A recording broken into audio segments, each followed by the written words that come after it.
अस्सलाम वालेकुम व्यूवर्स। आज हम new Oxford modern English book 6 के chapter number 4 the great train journey की एक्सरसाइज सॉल्व करेंगे। हमारी लास्ट वीडियो में हमने इसकी कंप्रीहेंशन में जो एक्सरसाइज नंबर 1 है answer the following question solve किया था। आज हम डिफ़िकल्ट क्वेश्चंस जो हैं उन्हें सॉल्व करेंगे। सबसे पहला क्वेश्चन है कि When Sajid thinks about his parents' reaction to his disappearance, he feels a few different emotions. जब साजिद ने अपने माँ बाप की रिएक्शन के बारे में सोचा कि वो क्या सोचेंगे जब मैं गायब हो जाऊँगा, वो कैसा महसूस करेंगे, तो उसे डिफरेंट टाइप के इमोशंस जो है वो फील होना शुरू हो गए. What shows us that he is excited at first? इससे हमें कैसे पता चलता है कि वो पहले तो बहुत पुरजोश था. How does he feel later on, लेकिन बाद में वो कैसा फील कर रहा था. अब हम इसका क्वेश्चन देखते हैं, आंसर देखते हैं. इसका आंसर है when Sajid thinks about his parents reaction. When Sajid thinks about his parents reaction to his disappearance. जब साजिद ने सोचा कि मतलब उसके जो पेरेंट्स हैं उसके गायब होने के बारे में कैसा महसूस करेंगे, he feels a few different emotions, तो उसे अलग अलग किस्म के एहसासात जो है वो महसूस होने लग गए. एट फर्स्ट, पहले he imagines that he will become famous for being the boy who disappeared. पहले तो उसने ये सोचा कि वो मशहूर हो जाएगा इस नाम से कि ये वो लड़का है जो गायब हो गया था. This shows that he finds the idea exciting. इस बात से ये पता चलता है कि उसे ये आइडिया बहुत ही एक्साइटिंग लगा, खुश करने वाला एक नया पुरजोश तरीका लगा. लेटर ऑन, लेकिन बाद में, ही फील सॉरी फॉर दैम. उसे अपने माँ बाप के लिए मतलब सैडनेस फील होने लग गई. बिकॉज, क्योंकि he realise that they will miss him. उसे एहसास हुआ कि वो उसे बहुत ज़्यादा याद करेंगे.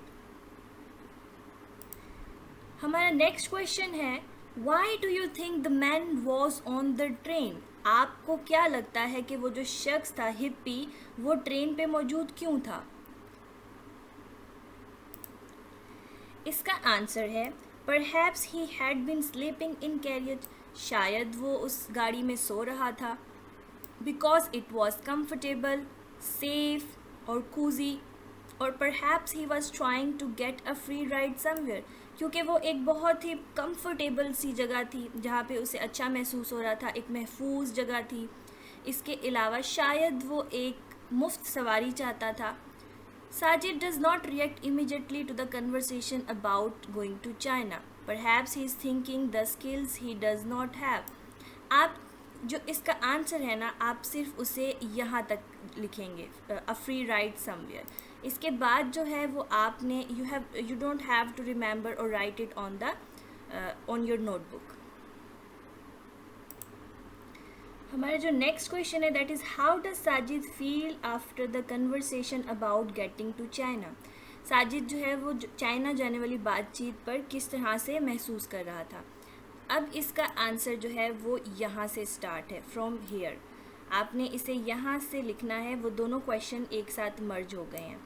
Mohammad Sajid does not react immediately to the conversation about going to China. उसने एकदम से कोई रिएक्शन नहीं दिया था चाइना जाने का. Perhaps he is thinking about the skill he does not have. लेकिन शायद वो अपने उन सलाहियतों के बारे में सोच रहा था जो उसमें मौजूद ही नहीं थी.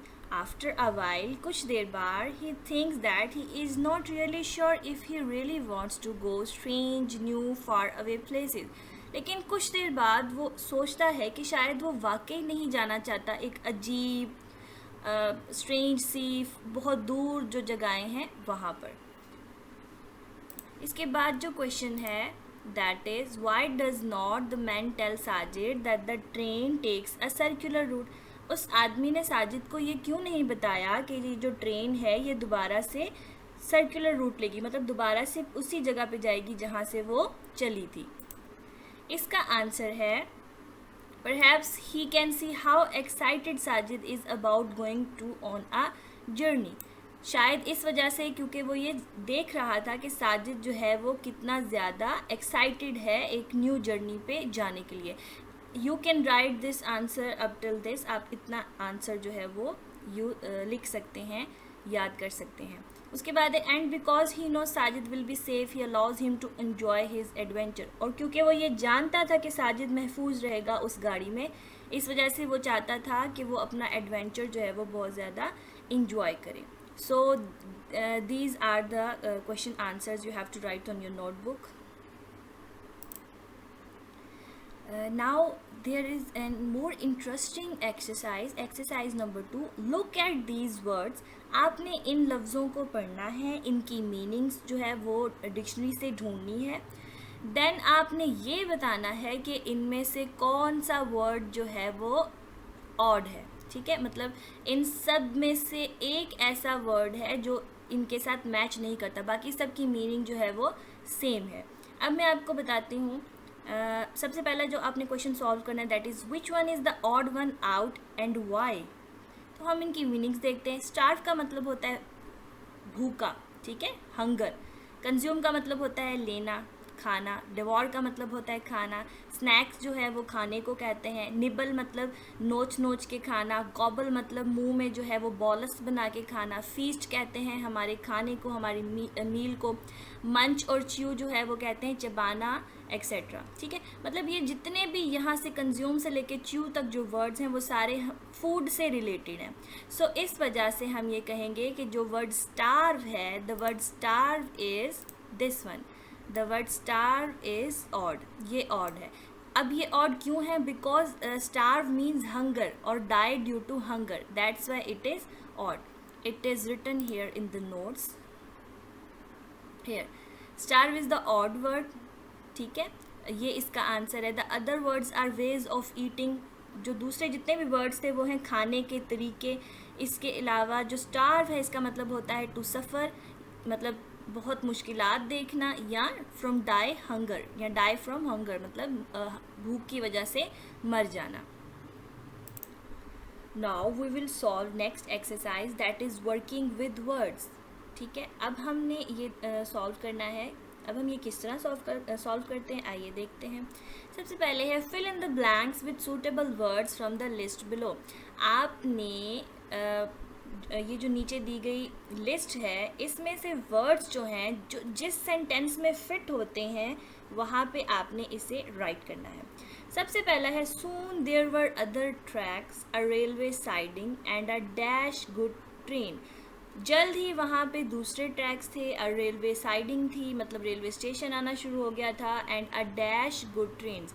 अब इसमें वर्ड्स हैं हमारे पास astonished, stationary, sauntered, anticipation, increased और awkward.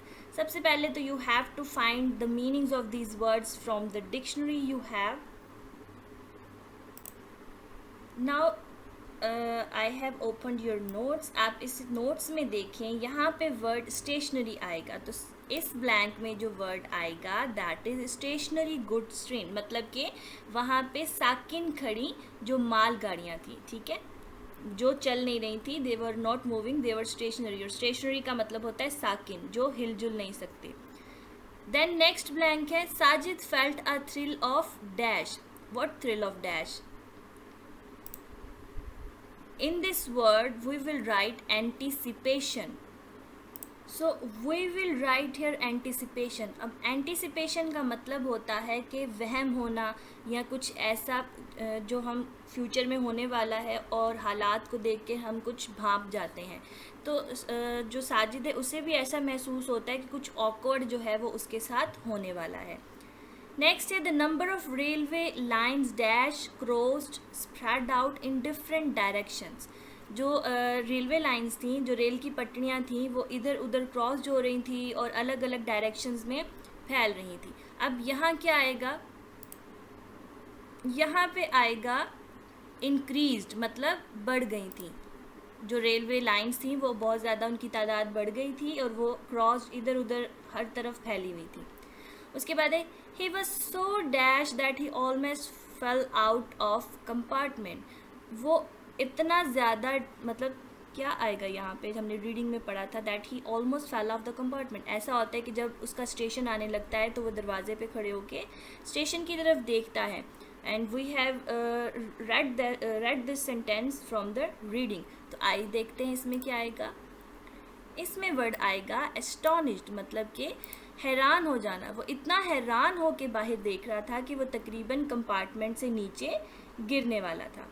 Then the next word is he did not want the ticket driver asking him dash questions. यहाँ पे वर्ड आएगा ऑकवर्ड, कि वो ये नहीं चाहता था कि जो टिकट ड्राइवर है वो उससे अजीबो गरीब सवाल पूछे। इस वजह से वो बैक डोर से जो है वो बाजार वाली रोड पे चला जाता है। स्ट्रगलिंग हिज शोल्डर्स, अपने कंधे उचकाते हुए, Sajid dash down the road to बाज़ार। यहाँ पे आएगा सॉन्टर्ड, मतलब कि वो उतर जाता है या चला जाता है उस सड़क पे जो बाज़ार की तरफ जाती है। So this was all about today's video. I hope you have understood all the exercise, that how to solve these exercise. Thank you for watching the video.